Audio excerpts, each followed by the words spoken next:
ధృతరాష్ట్రుని ప్రశ్నకు సమాధానముగా సంజయుడు ఈ విధంగా చెప్పుచున్నాడు.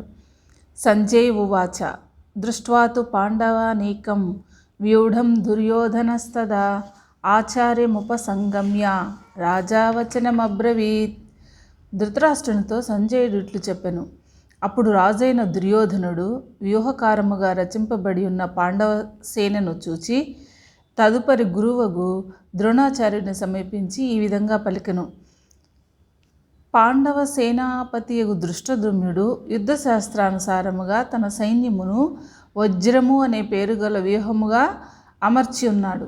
పాండవ సేన యొక్క అద్భుత వ్యూహ రచన దుర్యోధనునికి ఆశ్చర్యం కొలిపింది. అంతకంటే పటుతరముగా తన సైన్యమును నిర్మింపాలనే ఉద్దేశంతో వెంటనే ఆ వార్తను గురువగు ద్రోణాచార్యుని దగ్గరికి తీసుకొని వెళ్ళారు. దుర్యోధనుడు రాజు, ప్రభుత్వమును సర్వోన్నత స్థానము అలంకరించినవాడు. అట్టి వ్యక్తి తనకంటే క్రింద స్థానంలో ఒకానొక సేనానాయకుని ఎద్దుకు తానే స్వయంగా పోవలసిన పని ఏమి అని మనకి ఇక్కడ అనుమానం వస్తుంది. ఇందులకు కారణము పాండవుల సైన్యము, అందును ముఖ్యముగా భీమాదులను చూసి దుర్యోధనుడు అధైర్యము పొంది ఉన్నాడు. ప్రారంభంలోనే రాజు ధైర్యమును కోల్పోవట అశుభ సూచకము. ద్రోణాచార్యుడు సేనానాయకుల్లో ఒకడు కావున అతనిని ఆస్థానం నుండి కదిలించినచో సైన్యమంతయు చెదిరిపోవున అవకాశము